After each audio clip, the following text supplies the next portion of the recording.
Muy buenas chicos y chicas, hoy en Ciencia para Todos veremos la epidemia de gripe de 1918. También conocida como la Gran Epidemia o la gripe española, se la considera como la peor pandemia global de la historia, ya que concentró una elevada mortalidad en un periodo corto de tiempo. Se estima que la tasa de mortalidad de la pandemia fue de entre el 10 y el 20% y que mató entre 50 y 100 millones de personas en todo el mundo y en España 300.000.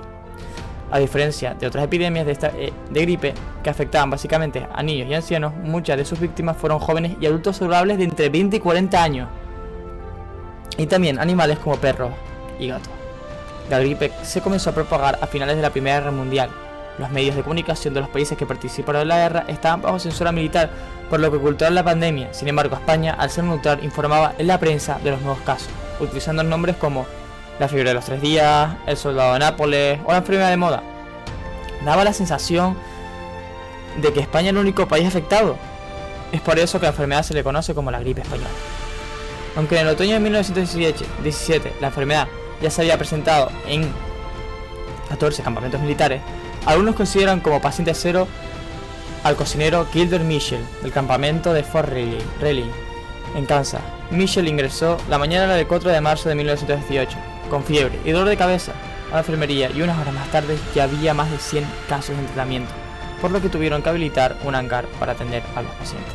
Los síntomas propios de esta enfermedad eran fiebre elevada, dolor de oídos, cansancio corporal, diarreas y vómitos, dificultades para respirar y hemorragias nasales. La mayoría de personas que fallecieron fue por consecuencia de una neumonía bacteriana secundaria, ya que no había antibióticos disponibles. Sin embargo, un grupo murió rápidamente después de la aparición de los primeros síntomas, en tan solo 2 o 3 días. A mediados de abril de 1918, la gripe ya hacía estragos en las trincheras de Europa Occidental.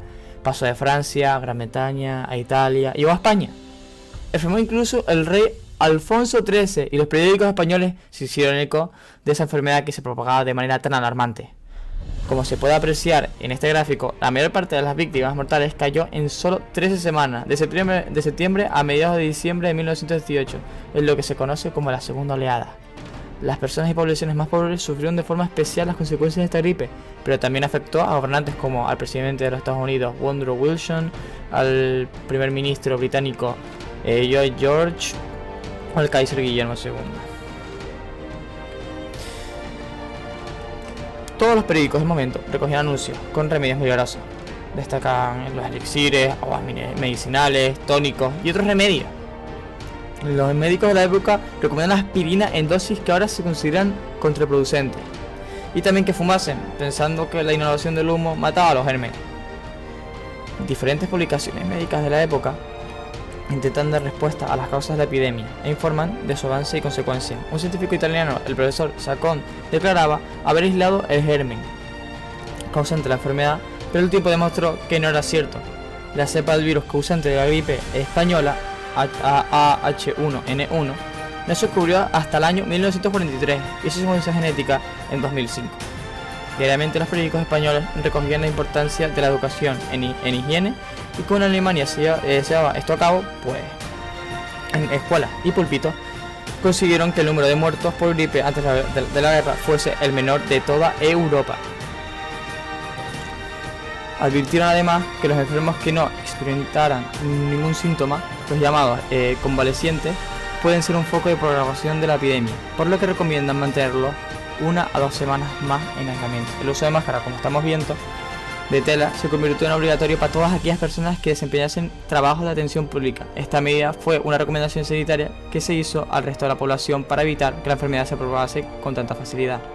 Cuanto mayor contacto hubiese entre la gente, más posibilidades existían de producir el virus. Se empezaron a tomar medidas también preventivas desde el gobierno para evitar e intentar parar esta crisis. Los teatros, circos, talleres, fábricas y locales públicos son desinfectados y se suspenden algunos eventos. Se prohíben importar mercancías desde Marruecos.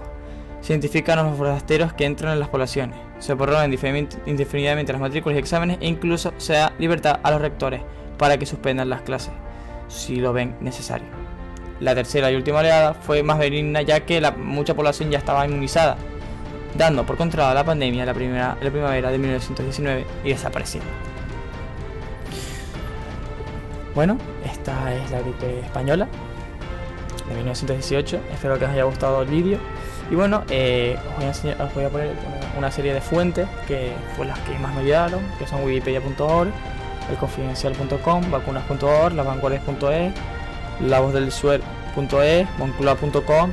Y bueno, pues mi padre, si tenéis familiares, ya pueden ser vuestros padres, tíos, cuñados, lo que sea, que puedan saber sobre esta enfermedad, pues, y os puedan aportar información, como en el caso de los míos, os pueden ayudar mucho pues, además de entender esta gripe, pues si tenéis que hacer un proyecto sobre esto, como es mi caso. Y hay más páginas, claramente, pero para mí estas son las más esenciales y las que más me ayudaron a desarrollar este vídeo. Bueno, espero que os haya gustado mucho. Suscríbanse, denle like y bueno, hasta la próxima.